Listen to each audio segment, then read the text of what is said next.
Welcome to the Christians in Action podcast, where I get to talk to authors writing your next favorite Christian men's fiction. And there's a good chance that they're going to be using guns, swords, spaceships, maybe even a dragon. And today I get to talk to James R Hannibal. James was a former stealth pilot, an author, and an entrepreneur.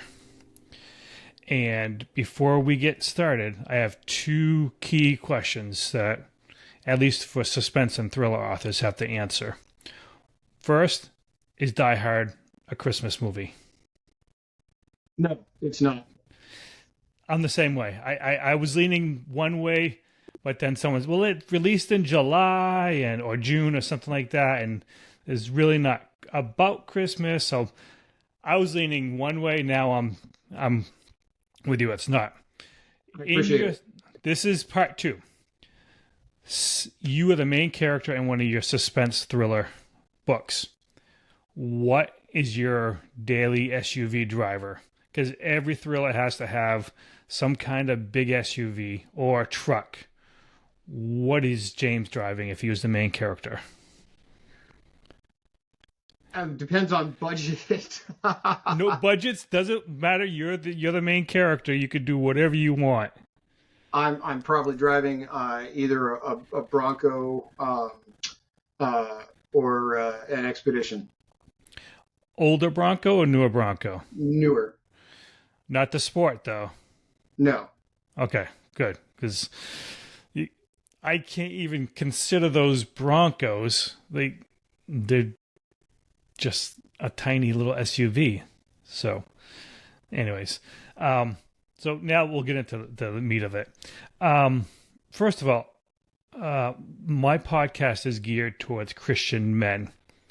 I feel like that's men readers. I feel like that's kind of a genre or a demographic that really hasn't been served, or the readers weren't there.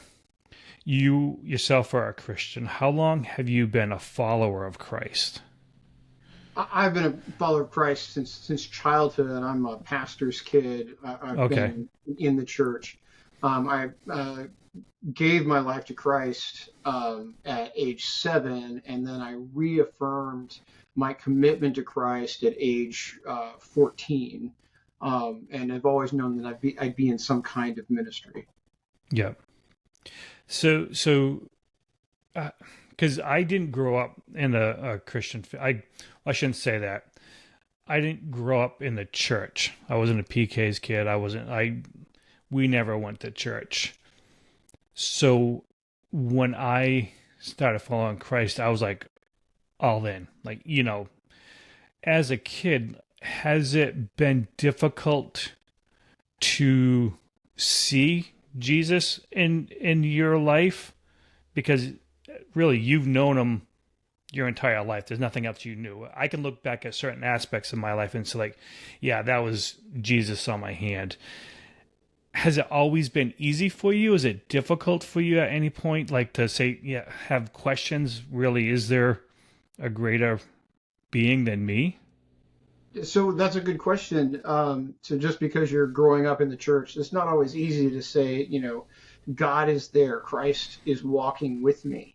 And we all have, especially when you are growing up in the church, there's a lot of mountaintop experiences with youth conventions and things like that. And what part of that is endorphins and adrenaline, and what part of that is actual experiencing Christ. As I've grown as a Christian and gotten older, I have felt his presence more. I have learn to walk. The closer you're walking with him, the more you're getting into the word, the more that you can feel that relationship. And then I've had a few miraculous experiences.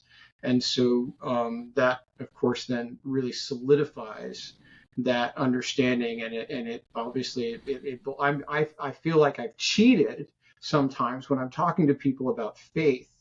And they say, well, how can you know? I mean, Christ healed me. I mean, I experienced an actual miraculous healing of tendons that were torn that are now not torn.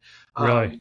And so it's not fair. I mean, I can't say that I have better faith or I have a stronger faith because of my faith, but because Christ gave me that experience, and that gives me that, you know, confidence in my faith in Him, because I know He's real. I know that miracles are real. Like right before that happened, I wasn't sure if I was, I'd heard about this thing called cessationalism, and are we interpreting 1 Corinthians 13 wrong?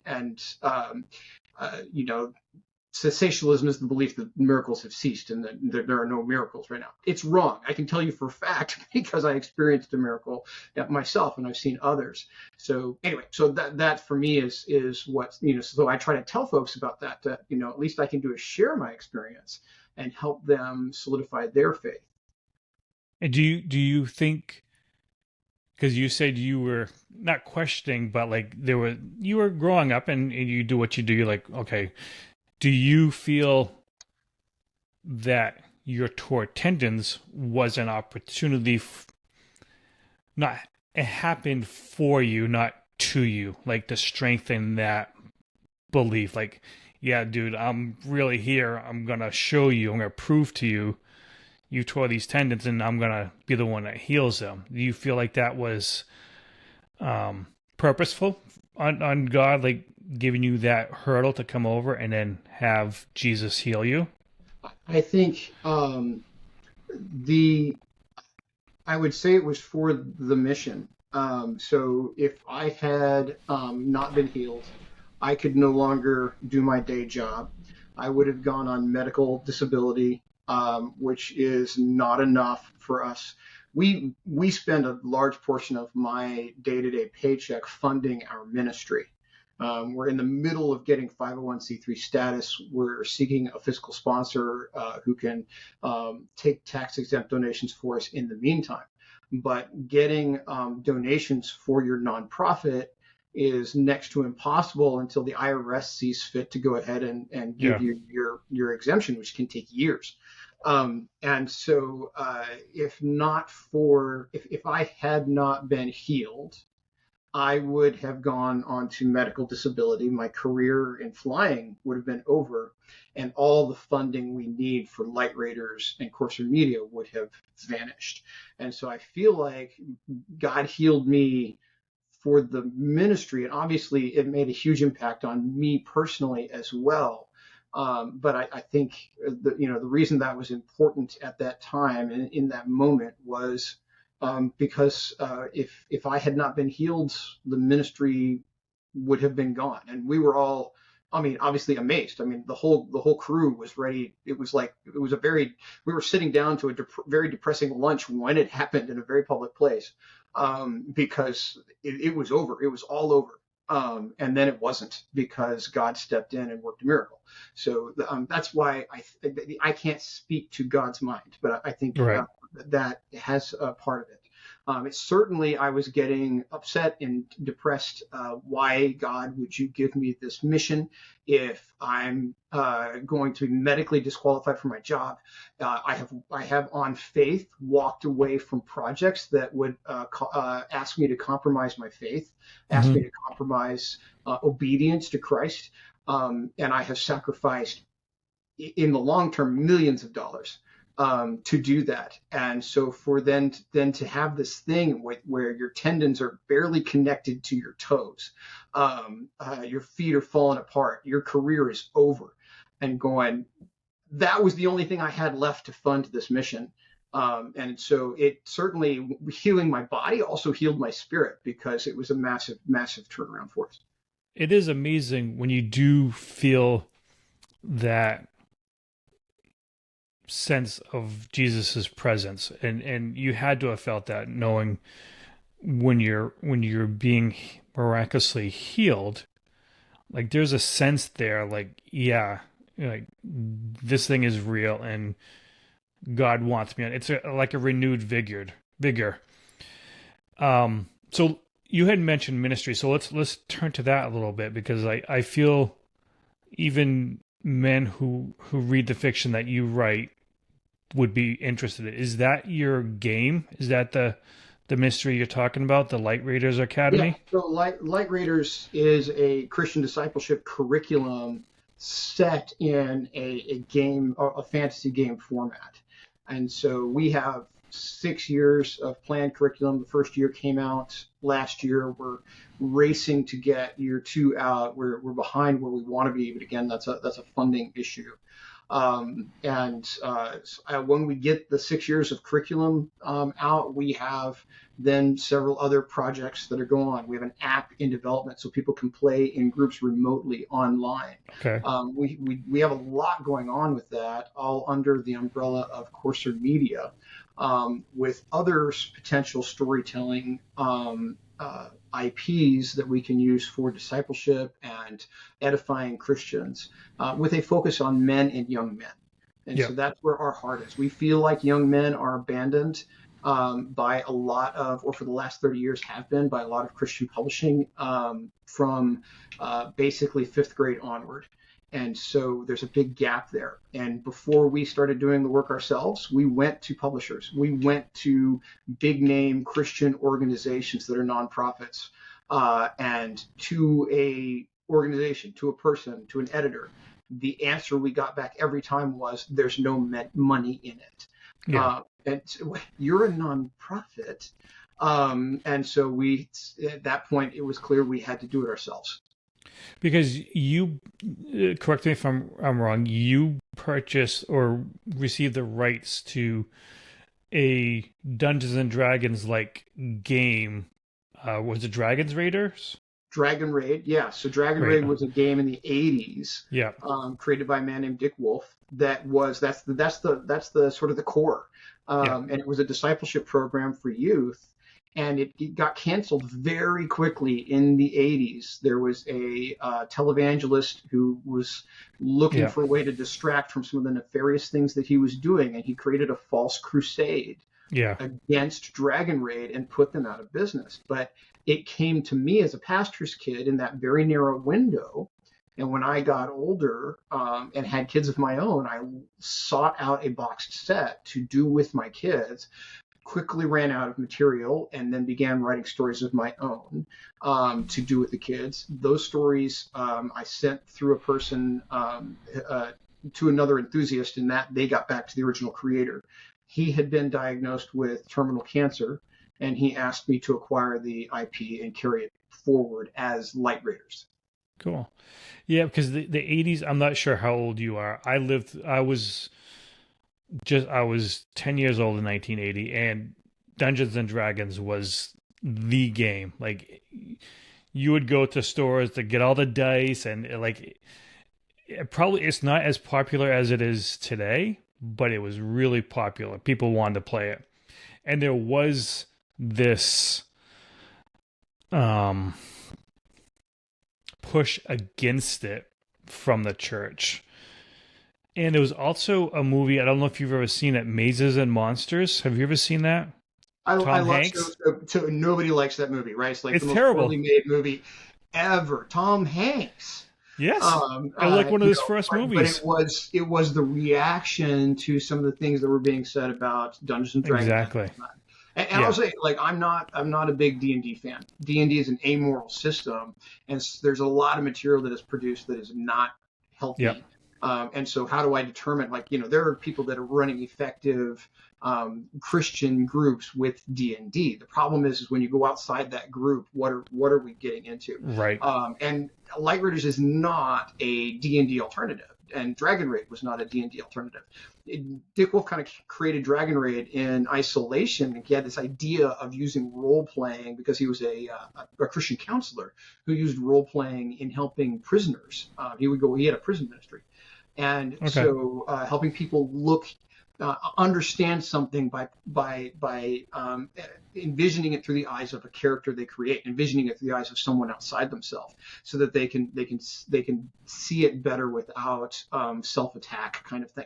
And so Dick got together with another guy, and they created Dragon Raid in a vacuum. And Gary Gygax, who created Dungeons and Dragons, actually came up to Dick at a conference one time and said, "I need to shake your hand, because you're the only guy at this conference who didn't knock off my system." But that created a challenge for us when we took it over, because Dragon Raid was such a unique system we needed a more streamlined, elegant system that would work with folks today. And James R. Brown, who worked with the Lord of the Rings folks, Lord of the Rings One Ring game folks, worked with us, and together we created a very what we think is an elegant system that allows us to do a continuing Bible study with very specific objectives. I mean, I'm looking. So I think I was one of the first ones Oh, to. look at you! Thank you. Yep. I really appreciate And the support. I've been waiting to play with my granddaughter. She hasn't. I haven't forced her, but she hasn't really taken to the thought of it either. But we How have old is a. she? She's 10. Oh So yeah, so that's the bare minimum age. Yeah. it may be a little bit, and I have a. He's about a year and a half, so I've got a few more years for a grandson. So we're waiting. I'm waiting on that. I'm waiting for somebody that will play this game with me. But we have it anyways, just so that when they're ready. So you also wrote, and I didn't realize that this was in conjunction with the game, but you have 3 books out. The first one was Wolf Soldier, and then you had, what was the other? Bear Bear Knight and Knight. Lion Warrior. Yep. Yep. And what brought you to write those? Which came first? Is this the material that you wrote first and then got to purchase the Light Raider IP? So yeah, it kind of went as we go. So Wolf Soldier was written first, and then we acquired the IP. And the reason was Dick initially just asked me to write the book, Okay. a book series. And then we realized that publishers, especially traditional publishers, are not that keen on third-party IP licenses. So 2 things happened. We determined that there was no way we were going to get a publisher for the series unless we were the IP owners. And the other thing is Dick was diagnosed with terminal cancer. And so that's sort of the long story behind the short story. And so he had me come out to Colorado and meet with him and talk with him, and then decided to hand over the IP. And so we did a whole legal thing. And so it was kind of in the middle. What's fun for the 80s folks is the Wolf Soldier. If you look closely, it's all what's called lit RPG or RPG Yep. lit, depending on who you are. And so it's role playing game literature basically, right? In fiction. And so you can recognize that the same way that you can recognize it in the Dragonlance books and others. What you can, if you look even closer, is you can see the transition in sort of mechanics behind the storyline. Okay. There's some brute force 80s RPG mechanics in Wolf Soldier, and we begin to get the transition, and then through Bear Knight and into Lion. By the time we're in Lion Warrior, we're in the full sort of Light Raiders system, which is a little smoother. And so anyway, that was fun to do because I did sort of a transition through the series from 80s RPG lit to 2025 RPG lit. And there was even a little bit of so the 80s had some quirky like movies like Big Trouble in Little China. Like it was that, and I believe in Wolf Soldier was there a goblin that was wearing shoes that were way too like it was kind of a goofy looking goblin. He was wearing shoes that were too small or too big or Yeah, so goblins in our world, every monster in our world, there's 2 things about them. They represent some kind of form of sin. Goblins kind of represent bullying, and then they also are corruptions of creation. So they're the goblins in our world are fungus that has been sort of animated and given personality. So they steal by their nature. It's a form of torturing others. It's one of their ways to torture people. Yes. And so they will steal your boots and wear them even though they don't fit. And so it's this sort of, because they're glitchy, they're not. They are given animation by the dragon's understanding of creation, and they're corrupted creation. They're not real creation. And Yeah. so every monster has kind of a glitch, and that's sort of the comedic goblin glitch. I remember reading it. I'm like, I could visualize that, like that fat oozing foot slammed into someone, like, well, a teenage boy's like boot, and it reminded me like back to the '80s, of that goofball type of imagery, I guess. Yeah, yeah. Um, We have a little bit of comedic relief from anything that would be straight scary. and for young adults, Yep. teenage boys, and that's what they need. And I think that because you also write in the suspense slash thriller, where it's not bad for boys to read, but boys aren't, like, teenage boys aren't quite there yet. They like that weirder, the goblins, the monsters, the dragons, and I think it's a great transition to go right from young men, because you also do middle grade too, right? You have middle Yeah, grade yeah. My books. Section 13 series for Simon and Schuster was younger, and we'll Yeah. probably do a Light Raiders middle grade once we get the full curriculum out. Okay. So is this where you're heading? Is more of the Light Raider series and not so much the Paris Betrayal or the Elysium? Was it the Elysium Elysium Effect? Tide. Yeah, so Yeah, right Tide. now there's so much to do for Light Raiders that there's another project I'm working on, but I can't talk about it. But for the most part, my attention is entirely on all the different things we need to do. And we're bringing together a team, and I'm training writers and so on and so forth. But until I can hand off and be more of a creative director and hand off some of that writing to a team, that's every ounce of my spare time.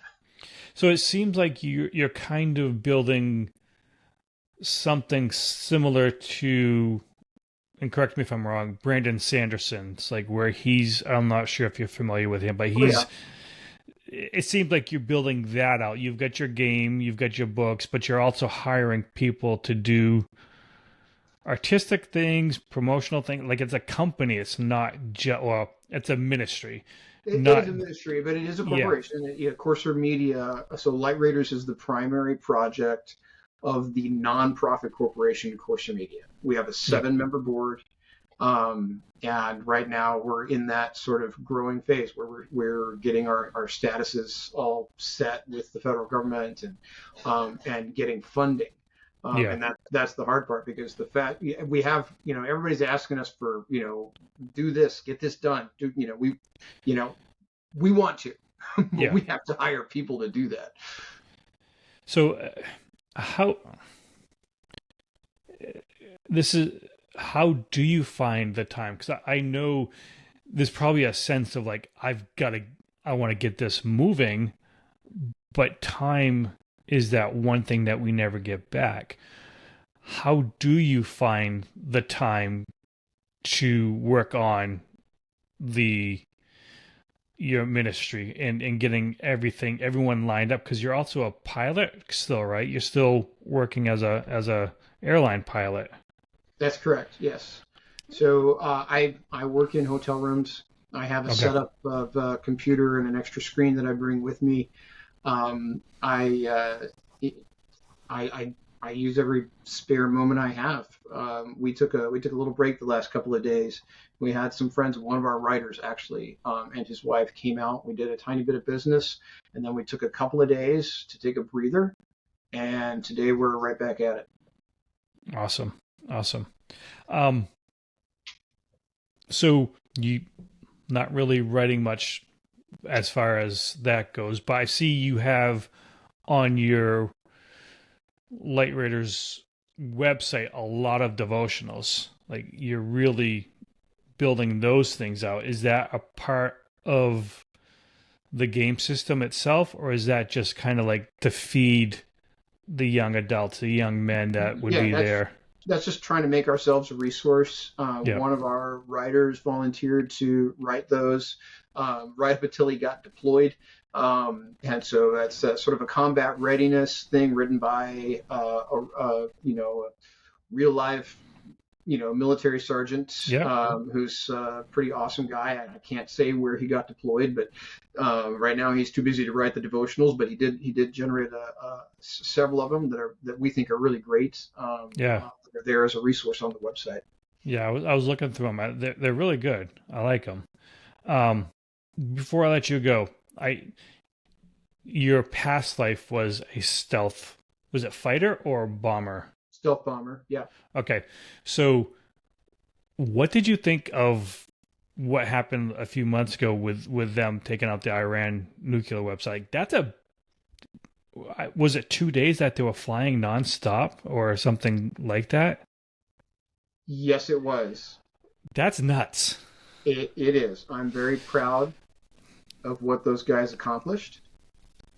Um, I honestly cannot say anything else about it. Yeah, no, I understand, but it was just when like, you hear about people going through buds and all that stuff, like staying awake for 72 hours, but like you're flying a jet. Yeah, Like, I can tell you about the long-term missions because I was a operational test pilot in the stealth okay, bomber. So I'm not a test guy. So there's a distinction. That okay, means the test guys all have engineering degrees. My okay, degree is in Middle Eastern counterterrorism. But I wound up, I had a lot of technical training, and so I wound up in operational test flying with the test guys. And so I would fly 20 to 25-hour missions routinely, and with just two of us in the bomber. And that's hard enough. And these guys are flying 30, 35, and yeah, up using with aerial refuelings. And so the doctors create sleep schedules for you. We have some very uncomfortable cots that they give us to sleep on. There's a lot to it. When you're doing those long-term missions, it's sort of an endurance flying, and then halfway through you have to wake yourself up and manage an extremely complex mission to accomplish what they accomplished with those weapons. There's a ton of math involved. yeah, And if anything gets, if anything changes environmentally from here to there, or with the aircraft, then you have to do some things on the fly, and so you're basically doing trig on the fly, and so just really amazing what those guys accomplished to execute that mission. I wouldn't have been able to do it with 3 Red Bulls. Like it's to think to wake up and to have to reorientate yourself to what you're doing. Like awesome. Like I'm so proud to be an American. Like that we have that fortitude and Yeah, that grit absolutely. to do that stuff. Before I go, can I pray for you before we say goodbye? Oh yeah, absolutely. I Awesome. appreciate that. All right, awesome. Heavenly Father, I want to lift up James. I want to lift up his team. I want to thank you for him. I want to thank you for all that he's done, not for you, Lord, but also for the young men, the boys, and the men. That his heart is to fill a void that, as Americans, we've let go for too long, and we just pray that you will give him the resources, which mean the time, the funding, the stories, the everything that he needs to disciple young men, to men in general. I feel like there's a revival out there for men, and I want you to be able to use James, and he wants to be used. So we just lift him up and we pray that you would give him everything that he needs. And we just pray this in Jesus' name. Amen. Thank you, sir. James, awesome. Thank you so much. I appreciate you coming on. I know you're a busy guy and it takes a lot to sit for a half hour, but thank you so much. I appreciate it. It was real fun. All right. Bye bye.